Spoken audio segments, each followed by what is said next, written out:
Sir आता आपण बोलूया टेस्ट ट्यूब बेबी विषयी. तर टेस्ट ट्यूब बेबी म्हणजे काय हे नेमकं आपल्या श्रोत्यांना समजावून सांगा. कधी कधी गरजेचं असतं कारण याबाबतही लोकांच्या मनात बऱ्याच शंका असतात. या स्त्रियांमध्ये 3 वेळा 4 वेळा IUI करून सफलता मिळालेली नसेल त्यांना या प्रक्रियेसाठी जायला हवं. Subscribe to our YouTube channel and press the bell icon so that you don't miss any important updates related to infertility. निस्संतान दाम्पत्यासाठी वरदान या कार्यक्रमात आपण गप्पा मारतोय आणि आपल्याबरोबर आहेत डॉक्टर अमोल लुंकड सर. नमस्कार सर. नमस्कार. सरांची थोडक्यात ओळख आपल्याला करून देते. डॉक्टर अमोल लुंकड हे इंदिरा IVF मध्ये IVF स्पेशालिस्ट आहेत आणि मेडिकल डिरेक्टर सुद्धा आहेत. एम्स दिल्लीमधून स्त्रीरोग आणि प्रसूतीशास्त्र यामध्ये त्यांनी MD ची पदवी घेतली आहे. तर ॲडव्हान्स गायनॉक एंडोस्कोपीची पदवी जर्मनीमधून प्राप्त केली आहे आणि ॲडव्हान्स IVF टेक्निक्सचे प्रशिक्षण त्यांनी USA मधून घेतलं आहे. ते एक सुप्रसिद्ध गायनॅक लॅप्रोस्कोपी सर्जन आणि इनफर्टिलिटी स्पेशालिस्ट आहेत. त्यांचे या विषयावरचे आत्तापर्यंतचे राष्ट्रीय आणि आंतरराष्ट्रीय स्तरावर 32 रिसर्च पेपर्स आणि लेखन प्रसिद्ध झालेलं आहे. डॉक्टर अमोल लुंकड यांनी निस्संतान दाम्पत्यांना योग्य ते शास्त्रीय मार्गदर्शन मिळावे या हेतूने आणि सामाजिक जाणीवेतून निस्संतानता भारत छोडो हे अभियान चालू केलं आहे. या अंतर्गत 1000हून अधिक मोफत निस्संतानता मार्गदर्शन शिबिरं घेऊन 35,000हून अधिक दाम्पत्यांना मोफत मार्गदर्शन सुद्धा केलेलं आहे. 1,75,000हून अधिक दाम्पत्यांना संतती प्राप्तीचं सुख हे इंदिरा IVFच्या मार्फत डॉक्टर अमोल लुंकड सर यांनी मिळवून दिलेलं आहे. सरांची ओळख झालेली आता कार्यक्रमाला सुरुवात करूयात. सर भारतामध्ये पहिल्यांदा IVF सक्सेस कॅल्क्युलेटर जे आहे ते इंदिरा IVFने आणलेलं आहे. तर याबद्दल आम्हाला थोडक्यात माहिती सांगा ना, नेमकं हे काय आहे? बरोबर आहे. तर जे दाम्पत्य IVF किंवा टेस्ट ट्यूब बेबी प्रक्रियेसाठी जाऊ इच्छिता त्यांना जर सुरुवातीलाच हे कळालं की त्यांच्या रिपोर्ट्स प्रमाणे त्यांच्या मागच्या हिस्ट्री प्रमाणे त्यांचं सक्सेस किती असणार आहे तर त्यांना आधीच क्लॅरिटी राहते की आपल्याला हे ओव्हरऑल अचीव करता येऊ शकतं किंवा त्यांना एक क्लॅरिटी राहते ना की आपलं सक्सेस किती राहणार आहे. तर ते कॅल्क्युलेटर आम्ही लॉन्च केलंय आता आणि ते फ्री अवेलेबल आहे सगळ्यांसाठी. ते इंदिरा IVFच्या साईटवर जाऊन त्यांचं AMH म्हणजे एक ब्लड टेस्ट असते त्याचा रिपोर्ट, त्यांचं स्पर्मचा रिपोर्ट, त्यांच्या मागचं काही हिस्ट्री, त्यांचं वजन, हाईट अशा गोष्टी टाकून ते AI बेस्ड कॅल्क्युलेटर आहे. आर्टिफिशियल इंटेलिजन्सचा त्याच्यात आम्ही वापर केला आहे आणि हे फ्री आहे सगळ्यांसाठी. आणि ही त्यांची जी माहिती आहे ती गोपनीय ठेवली जाते. ती कुठे काही त्याचा वापर आपण करणार नाहीये. मात्र त्यांना एक्झॅक्टली कळू शकतं की त्यांचा IVFचा सक्सेस किती असणार आहे, पहिल्या अटेम्प्टला किती असेल, सेकंड अटेम्प्टला किती असेल. ते सोडून त्यांना काही जीवनशैलीमध्ये काही बदल आधी करायचे आहेत का त्याच्याविषयी माहिती त्याच्यातनं मिळू शकते. काही दुसरे इलनेसेस किंवा काही कॉम्प्लिकेशन्स असू शकतात का त्याची माहिती त्यांना मिळते. तर त्यांनी एक पारदर्शकता ह्या ट्रीटमेंटमध्ये येऊ शकते असं आम्हाला वाटतं. असं आम्ही हे artificial intelligence based IVF success calculator लोकांसाठी उपलब्ध करून दिलेलं आहे. आणि हे इंदिरा IVFच्या साईटवरती आहे जे टोटली फ्री आहे. त्यामुळे जे जोडपं या अशा प्रकारच्या वंध्यत्वाच्या समस्यांना सामोरे जात असतील त्यांच्यासाठी हा वापर आणि हा जो काही उपक्रम आहे तो नक्कीच यशपूर्वक उपक्रम आहे असं म्हणायला हरकत नाही. सर आता आपण बोलूया टेस्ट ट्यूब बेबी विषयी. तर टेस्ट ट्यूब बेबी म्हणजे काय हे नेमकं आपल्या श्रोत्यांना समजावून सांगा. बरोबर आहे. बऱ्याच लोकांना त्याच्याविषयी अनेक गैरसमजुती पण असतात. तर IVF किंवा टेस्ट ट्यूब बेबी म्हणजे नेमकं काय की जेव्हा स्त्रीचं स्त्रीबीज आणि पुरुषाच्या शुक्राणू म्हणजे वाईफचे एग्स आणि हजबंडचे स्पर्म हे नैसर्गिकरित्याने काही कारणाने मिळू शकत नसतील तर त्याचं मिळन जेव्हा आपण बाहेर लॅबोरेटरीमध्ये योग्य वातावरणात घडवून आणतो त्या प्रक्रियेला आपण IVF किंवा टेस्ट ट्यूब बेबी म्हणतो. म्हणजे वाईफचे स्त्रीबीज बनवले जातात. ते स्त्रीबीज खालच्या मार्गाने सोनोग्राफीद्वारे बाहेर काढले जातात आणि बाहेरच लॅबोरेटरीमध्ये त्या स्त्रीबीजांचं शुक्राणूशी मिलन घडवून आणून गर्भ तयार केले जातात. तर स्त्रीबीज आणि शुक्राणूचं मिलन बाहेर योग्य वातावरणात घडवून आणल्यानंतर जे गर्भ तयार होतील त्या गर्भांना गर्भाशयात रुजवून गर्भधारणा करून घेणं या प्रक्रियेला आपण IVF किंवा टेस्ट ट्यूब बेबी म्हणतो. डॉक्टर लुंकड सर, आपल्या प्रेक्षकांना आपण सांगूयात की IVF करणं हे कोणामध्ये गरजेचं असतं, कधी कधी गरजेचं असतं, कारण याबाबतही लोकांच्या मनात बऱ्याच शंका असतात, तर त्याबद्दल काय मार्गदर्शन? आणि बरेचसे लोक हाही विचार करतात की IVF हे शेवटचं ऑप्शन आहे, तर ती पण चुकीची समज आहे. जसं कारण असेल तसं निवारण व्हायला हवं. तर कारणाप्रमाणे निवारण करणं फार गरजेचं आहे. असं गरजेचं नाहीये की सगळ्यांना नेहमीच सिंपल ट्रीटमेंटमध्ये वेळ घालवत बसायचं आणि मगच IVF कडे यायचंय. IVF कोणत्या दाम्पत्यांसाठी बेस्ट ट्रीटमेंट असेल तर जर आपण स्त्रियांमधील प्रॉब्लेम जर बघितले तर स्त्रीमध्ये जर नळीमध्ये कसल्याही प्रकारचं रुकावट असेल, म्हणजे जी फॅलोपियन ट्यूब असते आपले, ती जर ब्लॉक्ड असेल किंवा त्याच्यात काही खराबी असेल किंवा नळी व्यवस्थित काम करत नसेल तर नळीचं कामच आपण इथे बाहेर करतोय. नळीचं काम होतं स्त्रीबीज शुक्राणूला मिळवण्याचं, ते कामच इथे आपण बाहेर करतोय. तर ज्या स्त्रियांमध्ये नळीमध्ये कसल्याही प्रकारचा प्रॉब्लेम आहे त्यांना ही बेस्ट ट्रीटमेंट ठरते. ज्या स्त्रियांमध्ये अंड बनणं फुटणं ही प्रक्रिया व्यवस्थित होत नाहीये, कधी कधी औषधं देऊन इंजेक्शन देऊनही चांगलं अंड बनत नाहीये, त्यांच्यासाठी ही ट्रीटमेंट बेस्ट सक्सेस देणारी ठरते. ज्या स्त्रियांमध्ये 3 वेळा 4 वेळा IUI करून सफलता मिळालेली नसेल त्यांना ह्या प्रक्रियेसाठी जायला हवं. ज्या दाम्पत्यांमध्ये बेसिक ट्रीटमेंट 2 वर्ष करून सक्सेस मिळालेलं नाहीये त्यांनी उगाच वेळ न घालवता योग्य वेळेस ह्या ऍडव्हान्स ट्रीटमेंटचा वापर करून आपलं गर्भधारणा पूर्ण करून घ्यायला हवी. ज्या स्त्रियांमध्ये मासिक पाळी येणं बंद झालेलं आहे त्या स्त्रियांना जर प्रेग्नन्सी करायची असेल तर हा एकमेव बेस्ट ट्रीटमेंट ऑप्शन त्यांच्यासाठी राहतो. तर ज्यांचं काही स्त्रियांचं वय झाल्यामुळे पाळी बंद होते, काही स्त्रियांची वयाच्या आधी काही वेगवेगळ्या कारणामुळे पाळी बंद होऊन जाते. ज्या स्त्रियांमध्ये चॉकलेट सिस्ट, एंडोमेट्रिओसिस, ॲडिनोमायोसिस असे प्रॉब्लेम्स असतात त्यांनाही IVF किंवा टेस्ट ट्यूब बेबीची प्रक्रिया ही बेस्ट ठरते. ज्या स्त्रियांमध्ये नसबंदी झालेली आहे तर नसबंदी नंतर जर गर्भधारणा करायची आहे तर परत नसबंदीमध्ये आपण काय करतो, गर्भनलिका कट करून त्याचा एक तुकडा फेकून देतो, गर्भनलिका बांधून टाकतो, बंद करून टाकतो. तर गर्भनलिका आता खराब झाली, बंद झाली, ते कट झाली तर नळीचंच काम इथे बाहेर केलं जातं. त्यामुळे नसबंदी नंतर जर गर्भधारणा करायची असेल तर बऱ्याचशे दाम्पत्य आमच्याकडे येतात ज्यांना अपत्य होतं आणि आता वय झालंय, नसबंदी अपत्य होतं म्हणून करून घेतली आणि आता काही कारणाने ते अपत्य राहिलेलं नाही, तर अशा दाम्पत्यांसाठी परत ही एक वरदान ठरते. अगदी खरं. ज्या स्त्रियांमध्ये वारंवार ॲबॉर्शन्स होत आहेत, जेनेटिक प्रॉब्लेममुळे ॲबॉर्शन्स होत आहेत, किंवा ज्या दाम्पत्यांमध्ये हजबंड वाईफमध्ये HIV किंवा असे काही आजार आहेत, इन्फेक्शन्स आहेत ज्याच्यामुळं त्यांना नैसर्गिकरित्याने गर्भधारणा करणं परत शक्य होत नाही, त्यांनी परत ह्याचा उपयोग करायला हवं. जर आपण पुरुषांमधील प्रॉब्लेम बघितले तर ज्या पुरुषांमध्ये शुक्राणू वीर्यामध्ये येतच नाहीयेत, मात्र अंडकोशात बनतायत, की ज्याला आपण ॲझोस्पर्मिया म्हणतो, की वीर्यात शुक्राणू नसणं, तिथे आपण अंडकोशातनं शुक्राणू बाहेर काढून त्यांना गर्भधारणा करून देऊ शकतो. ज्या पुरुषांमध्ये शुक्राणूची मात्रा अत्यंत कमी आहे, हालचाल करणाऱ्या चांगल्या शुक्राणूंचं प्रमाण खूप कमी आहे, तिथे परत ही प्रक्रिया बेस्ट ठरते. कारण इथे काय केलं जातं, प्रत्येक स्त्रीबीजामध्ये एकच चांगलं शुक्राणू मिळवून आपण गर्भ तयार करतो.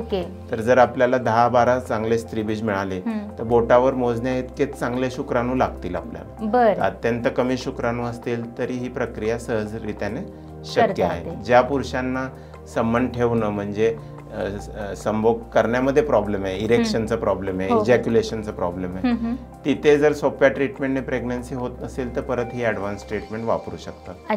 ज्या दाम्पत्यांमध्ये फॅमिलीमध्ये काही जेनेटिक प्रॉब्लेम्स आहेत त्यांना जर हे सुनिश्चित करायचं असेल की येणारी प्रेग्नन्सी ही जेनेटिकली हेल्दीच हवी तर परत इथे आपण लॅबोरेटरीमध्ये गर्भ तयार करून गर्भांना जेनेटिकली चेक करून आणि जेनेटिकली हेल्दी गर्भच म्हणजे गुणसूत्राने हेल्दी गर्भच आपण गर्भाशयात रुजवून गर्भधारणा करू शकतो. म्हणजे जे व्यंग जन्माच्या वेळेस तयार होतात ते तयार होण्याची शक्यताच इथे नसणार आहे. अगदी. तर ह्या सगळ्या प्रॉब्लेम्स मध्ये आपण या ॲडव्हान्स ट्रीटमेंटचा वापर करू शकतो.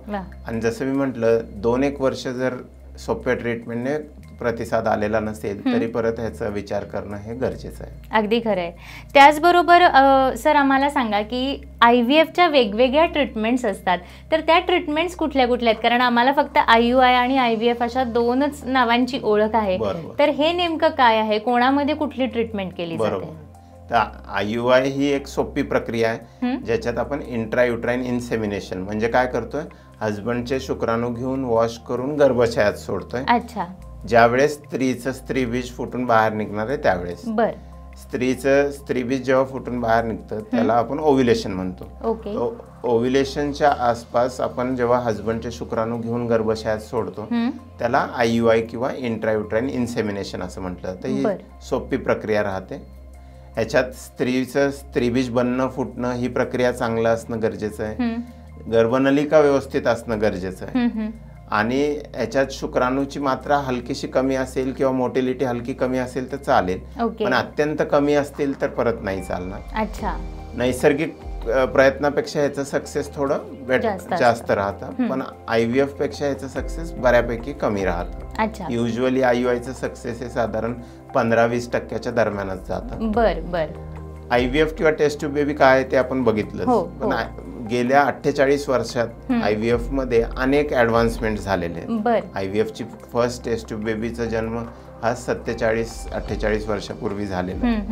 तर ह्या 48 वर्षात IVF मध्ये जे अनेक ऍडव्हान्समेंट झाले त्याच्यात इक्सीचा आविष्कार एक मोठा होता. 91-92 साली इक्सीचा आविष्कार झाला, ज्याच्यात आपण काय करतोय, प्रत्येक चांगल्या स्त्रीबीजात एक चांगलं शुक्राणू मिळवून गर्भ तयार करतो. अच्छा. जे आपण 1978 साली IVFचा आविष्कार झाला त्यावेळेस स्त्रीबीजाबरोबर आपण काही लाखो शुक्राणू एका डिश मध्ये सोडून द्यायचो. त्यांचं मिळन नैसर्गिकरित्याने होण्यासाठी आपण थांबायचो लॅबोरेटरीमध्ये. पण बऱ्याच वेळा तेवढं करूनही स्त्रीबीज शुक्राणू मिळू शकत नव्हते. म्हणून इक्सीचा आविष्कार झाला. अच्छा. त्याच्यात मायक्रोस्कोप खाली, इन्व्हर्टेड मायक्रोस्कोप खाली प्रत्येक चांगल्या स्त्रीबीजात एक चांगलं शुक्राणू मिळवून गर्भ तयार केले जातात. तर अत्यंत कमी चांगल्या शुक्राणूमध्येही सहजरित्याने स्वतःच्या शुक्राणूने गर्भधारणा करण्यासाठी ही टेक्निक फार महत्वाची आहे, उपयुक्त आहे. अगदी खरं. त्याच्यानंतर ब्लास्टोसिस कल्चरची टेक्निक आहे की गर्भांना आपण 5 ते 6 दिवस बाहेर वाढवून त्यांची सक्षमता परखून जे चांगले वाढणारे सक्षम गर्भ आहेत तेवढेच गर्भाशयात रुजवून गर्भधारणा करून घेतो. म्हणजे कमी सक्षम आणि जास्त गर्भ ठेवण्याच्या ऐवजी जास्त सक्षम आणि कमी गर्भाशयात रुजवून गर्भधारणा करून घेणं, म्हणजे क्वांटिटीकडे न जाता क्वालिटीवर लक्ष देणं, त्याला ब्लास्टोसिस कल्चर म्हटलं जातं. Laser assisted hatching, embryo glue सारख्या टेक्निक्स आहेत जे गर्भांना गर्भाशयात रुजण्यामध्ये, इम्प्लांटेशन होण्यामध्ये हेल्प करतात. म्हणजे गर्भाशयात सोडल्यानंतर प्रत्येक गर्भाला एक आवरण असतं, एक कवच असतं. ते कवच फोडून गर्भ बाहेर येतं आणि गर्भाशयाच्या आतल्या अस्तराला लायनिंगला चिटकून वाढायला लागतं. या प्रक्रियेत मदत करण्यासाठी embryo glue, laser assisted hatching अशा टेक्निक्स आहेत. क्लोज वर्किंग चेंबर सारख्या टेक्निक आहेत जिथे आपण गर्भांना बनवण्याची प्रक्रिया ही त्याच वातावरणात करतोय जसं गर्भाशयात त्यांना मिळायला हवं होतं. त्याच्यानंतर प्री जेनेटिक टेस्टिंग आहे, म्हणजे गर्भांना जेनेटिकली चेक करून त्यांचे गुणसूत्र चेक करून गुणसूत्र हेल्दी असणाऱ्या गर्भांनाच गर्भाशयात रुजवणं. असे वेगवेगळे टेक्निक्स आहेत ज्याच्या ॲडव्हान्समेंटमुळं, आणि आता आर्टिफिशियल इंटेलिजन्सचा वापर करून वेगवेगळ्या ॲडव्हान्स टेक्निक्स आलेले आहेत. दाम्पत्यांच्या प्रॉब्लेमप्रमाणे त्याची निवड केली जाते. अच्छा. म्हणूनच प्रत्येक दाम्पत्याची आधी हिस्ट्री घेतली जाते, त्यांच्याकडे असलेल्या प्रॉब्लेम्सचं निदान केलं जातं आणि त्यानुसार त्यांच्यासाठी कुठली ट्रीटमेंट योग्य आहे हे सांगितलं जातं.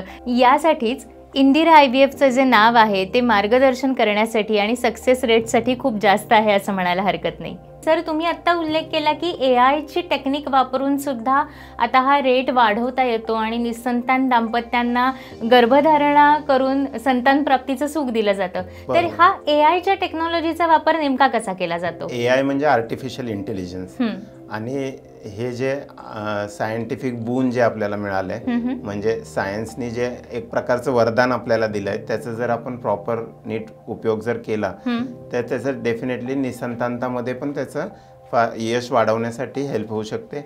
आणि ती कशी, तर वेगवेगळ्या रीत्याने. आता जे आपण IVF सक्सेस कॅल्क्युलेटर विषयी बोललो ते पण एक artificial intelligence based AI calculator आहे, जे दाम्पत्यांना ट्रीटमेंट सुरू करण्याच्या आधीच मार्गदर्शन करू शकतं, त्यांना एक क्लॅरिटी देऊ शकतं की त्यांचं सक्सेस कसं असणार आहे.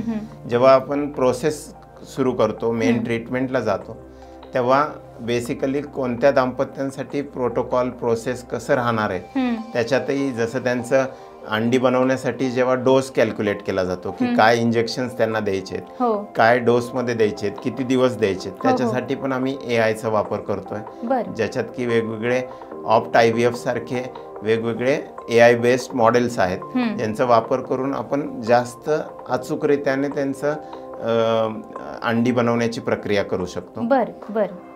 त्याच्यानंतर जेव्हा आपण शुक्राणू घेतो तर बेस्ट स्त्रीबीज आणि उत्कृष्ट शुक्राणू यांचं मिळन आपण घडवून आणतोय. तर शुक्राणू कोणतं उत्कृष्ट आहे हे शोधून काढण्यासाठी पण AI बेस्ड होऊ शकतो आणि ते आपण करतोय. गर्भ जेव्हा तयार होतात तर कोणतं गर्भ हे गर्भाशयात रुजण्यासाठी जास्त उत्कृष्ट आहे हे शोधून काढण्यासाठी पण आर्टिफिशियल इंटेलिजन्सचं आपण बेसिकली मॉडेल आहे ज्याचा वापर आपण करतोय. त्याच्यात प्रत्येक गर्भाला एक प्रकारचं स्कोरिंग मिळतं आर्टिफिशियल इंटेलिजन्सचा वापर करून, आणि जास्त उत्कृष्ट गर्भाला जर आपण गर्भाशयात आपण प्रत्यारोपित केलं तर ओव्हरऑल सक्सेस IVFचं बेटर होऊन जातं. अशा वेगवेगळ्या ठिकाणी त्याचा वापर केला जातोय. AIचा इतका चांगला वापर होऊ शकतो आणि हे इंदिरा IVFने आपल्याला आता सिद्ध करून दाखवलं आहे. अमोल लुंकड सरांची आपण चर्चा करतोय. सर, त्याचबरोबर इंदिरा IVFमध्ये क्लोज्ड वर्किंग चेंबर टेक्नॉलॉजी ही आणलेली आहे आणि ती तुम्ही पहिल्यांदा भारतामध्ये आणलेली आहे, तर त्याबद्दल सांगा ना, काय आहे? इंदिरा IVFने 2011 साली क्लोज वर्किंग चेंबरचा वापर भारतात करायला सुरू केला. ऑस्ट्रेलियावरनं हे चेंबर्स आपण इम्पोर्ट केले होते त्यावेळेस. आणि क्लोज वर्किंग चेंबर IVF टेक्नॉलॉजीमध्ये आपण स्त्रीबीजाला, शुक्राणूला या दोघांचं मिळन होत असताना आणि गर्भ तयार होत असताना आपण तसंच वातावरण देऊ शकतो जसं आईच्या गर्भाशयात मिळायला हवं. तसंच ऑक्सिजन, तसंच तापमान, तसंच कार्बन डायऑक्साईडची लेवल, तसंच ह्युमिडिटी आपण स्त्रीबीजाला बाहेर काढतोय शरीरातून. बाहेर शरीराच्या आत स्त्रीबीज एका योग्य वातावरणात आहे. त्याला बाहेर काढून जर आपण बाहेरच्या वातावरणाला एक्सपोज केलं, बाहेरचं टेम्परेचर, बाहेरचं पोल्युशन, बाहेरचं वेगवेगळ्या गोष्टींचं त्याच्यावर जर इफेक्ट होणार आहे, स्त्रीबीज आणि शुक्राणूचं मिळन होताना हे बाहेरच्या गोष्टींचं इफेक्ट जर त्याच्यावर झालं तर त्याचा इफेक्ट सक्सेसवर पण पडतो. पण तेच आपण जर योग्य वातावरणात आणि तसंच वातावरण जसं स्त्रीबीजाला, शुक्राणूला गर्भनलिकेत किंवा गर्भाशयात मिळायला हवं होतं तसंच वातावरण बाहेर जर दिलं तर योग्य वातावरणात गर्भ तयार झाले तर गर्भ जास्त सक्षम तयार होतील आणि गर्भ सक्षम असतील तर सक्सेस बेटर होऊन जाईल. Close working chamber IVF technology एक इम्पॉर्टंट म्हणजे टेक्निक आहे ज्याने आपण IVFचं सक्सेस आणखी वाढवू शकतो. अगदी. सर, मगाशी तुम्ही एकदा उल्लेख केला होता की या IVF तंत्रज्ञानाने ज्या महिलांची मासिक पाळी बंद झाली आहे त्यांना सुद्धा आपण या गोष्टीचा आनंद देऊ शकतो, संतान प्राप्तीचं सुख देऊ शकतो. तर ते कसं शक्य आहे? कारण जर अंडीच शरीरात बनत नसतील पाळी बंद झाल्यामुळे तर मग या गोष्टी कशा शक्य होतात? बरोबर, अगदी बरोबर. आणि बऱ्याच लोकांना वाटतं की पाळी बंद झाली आहे तर आता प्रेग्नन्सी होऊ शकत नाही. तर पाळी बंद होणं किंवा ऋतू बंद होणं किंवा मेनोपॉज होणं म्हणजे जसं तुम्ही म्हटलं की अंडी संपल्यावर पाळी बंद होऊन जाते, मेनोपॉज होऊन जाते. तर आपण मेडिसिन्स देऊन, हार्मोन रिप्लेसमेंट थेरपी देऊन त्यांची पाळी सुरू करून घेतो. आपण निसर्गाकडे जाऊन तर स्त्रीबीज त्यांच्यासाठी आणू शकत नाही परत, मात्र आपण स्त्रीबीज डोनरचे वापरून घेतो. एका 23 ते 27 वर्षाच्या यंग स्त्रीची अंडी घेतली जातात, तिला ऑलरेडी हेल्दी बेबी आहे आणि तिची अंडी वापरून यांच्या हजबंडच्या शुक्राणूशी मिळवून ज्या स्त्रीची पाळी बंद झाली आहे त्यांच्या हजबंडचं वीर्य घेतलं जातं, शुक्राणू घेतलं जातं, डोनरचे स्त्रीबीज घेतले जातात आणि गर्भ तयार करून आपण त्याच स्त्रीच्या गर्भाशयात ठेवू शकतो जिची पाळी बंद झाली होती. तिची पाळी एकदा आपण सुरू करून घेतो हार्मोन रिप्लेसमेंट थेरपीने, पाळी रेग्युलराइज करून घेतो, गर्भाशय मग तयार केलं जातं प्रेग्नन्सी ऍक्सेप्ट करण्यासाठी आणि हे डोनरचे स्त्रीबीज आणि हजबंडचे शुक्राणू मिळवून जे चांगले गर्भ तयार झालेत ते गर्भाशयात रुजवून गर्भधारणा करू शकतो. खरं तर इंदिरा IVFनी आतापर्यंत म्हणजे गेल्या 12 वर्षात 1,75,000पेक्षा जास्त लोकांना संतान प्राप्तीचं सुख मिळवून दिलेलं आहे. तर हा जो काही इंदिरा IVFचा सक्सेस रेट आहे तो कशामुळे, याच्या यशाच्या मागचं गमक काय आहे? बरोबर आहे. तर मागच्या 12 वर्षात इंदिरा IVF टीमने हे जे 1,75,000 प्लस IVF प्रेग्नन्सीज करून दाखवल्या, ते एक टीम वर्क आहे आणि डेडिकेटेड टीम आहे. आम्ही निसंतानता निवारण शिवाय दुसरं काही करत नाही. प्रत्येक टीम मेंबर ह्यासाठी समर्पित आहे. अच्छा. आणि वेगवेगळ्या ज्या ॲडव्हान्स टेक्निक्सचा वापर करून क्लोज वर्किंग चेंबर आहे, इक्सी आहे, ब्लास्टोसिस कल्चर आहे, हो, लेझर असिस्टेड हॅचिंग आहे, या टेक्निक्सचा वापर करून हे शक्य झालंय. बरं. बेसिकली जर आपण बघितलं, awareness, advance treatment, affordability, okay, accessibility, अशा 4 एज वर हे शक्य झालंय की आम्ही सामान्य माणसापर्यंत ही माहिती पोहोचवली.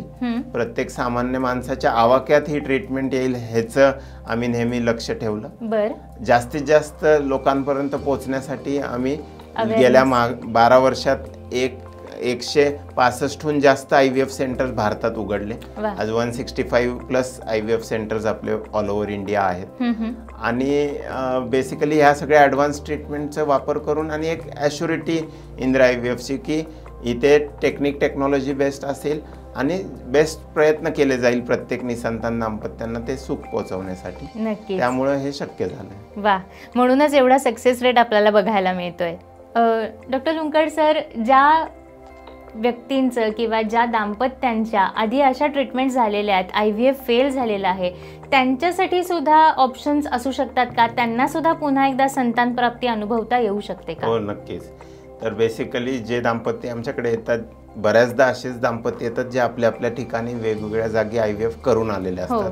आणि तिथे 2 महत्त्वाच्या गोष्टी इम्पॉर्टंट आहेत. एक, सगळ्यात पहिलं त्यांना हे समजून घेणं की त्यांचं IVF का फेल झालंय. ओके. तर रिझन फाइंडिंग फार इम्पॉर्टंट, कारण शोधून काढणं फार महत्त्वाचं आहे की काय कारण आहे त्यांचं IVF फेल झालंय. आणि त्याप्रमाणे मग येणाऱ्या ट्रीटमेंटमध्ये काय चेंजेस करायचे हा दुसरा भाग असतो. तर सगळ्यात आधी अशा दाम्पत्यांमध्ये आम्ही वेगवेगळ्या गोष्टी बघून कारण नीट शोधून काढतो आणि मग येणाऱ्या ट्रीटमेंटमध्ये काय बदल होणार आहे, काय चेंजेस होणार आहे ते त्यांना समजून सांगतो. अच्छा. आणि ऑफकोर्स जसं मी म्हटलं की आर्टिफिशियल इंटेलिजन्स असो, क्लोज वर्किंग चेंबर असो, blastocyst culture, pregenetic testing, laser assisted hatching, embryo glue, अशा ॲडव्हान्स गोष्टींचा वापर करून मग त्यांचं सक्सेस कसं बेटर होऊ शकतं. काही दाम्पत्य असे असतात ज्यांचं बेसिकली त्यांचं रोगप्रतिकारशक्ती किंवा त्या स्त्रीची इम्युन सिस्टीमच प्रेग्नन्सीला रिजेक्ट करते आणि त्यामुळे वारंवार फेल्युअर्स होतात. तिथे आपण इम्युनोथेरपी सारखे किंवा लिम्फोसाइट इम्युनोथेरपी सारखे ॲडव्हान्स ट्रीटमेंट वापरून त्यांना त्यांचं ॲक्सेप्टन्स युट्रसचं बेटर करून घेतो आणि त्यांचं सक्सेस वाढतं. तर अशा प्रकारे वेगवेगळ्या ॲडव्हान्स टेक्निक्सचा वापर करून आपण तिथे इम्प्रूव्हमेंट आणू शकतो सक्सेसमध्ये. नक्कीच.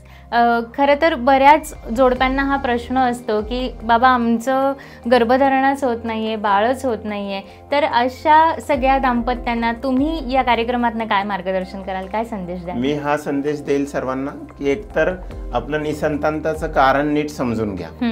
सगळ्यात आधी प्रॉपर तपासण्या करून सायंटिफिकली योग्य कारण समजणं फार महत्त्वाचं आहे. ओके. आणि जसं कारण असेल तसं त्याचं निवारण करा. त्याहून जास्त महत्त्वाचं आहे की योग्य वेळेस सल्ला घेणं. राईट. की दाम्पत्यांना जर 6 महिने, वर्षभर नैसर्गिकरित्याने प्रयत्न करून जर गर्भधारणा होत नसेल तर त्यांनी योग्य तज्ज्ञांचा सल्ला घेणं महत्त्वाचं आहे. मग कारण बघून निवारण करणंही तेवढंच महत्त्वाचं आहे. एका योग्य वयामध्ये आपलं प्रेग्नन्सी करून घ्या. बऱ्याचदा दाम्पत्य लेट मॅरी करतायत, म्हणजे उशिरा लग्न करतायत आणि प्रेग्नन्सी आणखी उशिरा प्लॅन करतायत. त्यामुळं वाढत्या वयामुळे आणि मग आत्ताच्या जीवनशैलीमुळे निसंतानता वाढत चालल्याचं आपल्याला दिसतंय. आणि दुसरं, बरेचसे दाम्पत्य नैसर्गिक प्रेग्नन्सी राहिल्यानंतर पहिली प्रेग्नन्सी अबॉर्ट करून टाकतात, हे विचार करून की ही प्लॅन नव्हती, आता आम्ही रेडी नाहीये, अजून आम्हाला फायनान्शियली रेडी व्हायचंय.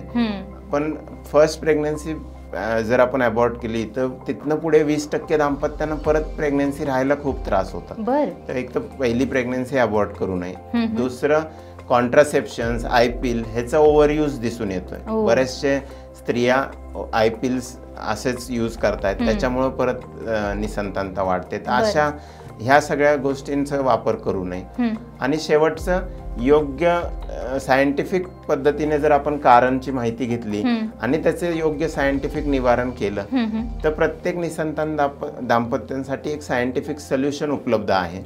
आणि त्यासाठी आम्ही समर्पित आहोत. त्यासाठी सगळ्या प्रेक्षकांनाही खूप खूप शुभेच्छा माझ्याकडनं. अगदी नक्कीच. खूप छान माहिती आपल्याला डॉक्टर अमोल लुंकड सर यांनी दिली. IVFच्या ट्रीटमेंट्स या कशा पद्धतीने केल्या जातात, कोणाकोणासाठी त्या उपयुक्त असतात आणि त्याचा सक्सेस रेट हा कसा कॅल्क्युलेट केला जातो याबद्दल. सर, तुम्ही या कार्यक्रमात सहभागी झालात त्याबद्दल मनपूर्वक धन्यवाद. धन्यवाद. For more information, visit our website www.indiraivf.com or call 1-800-309-4410.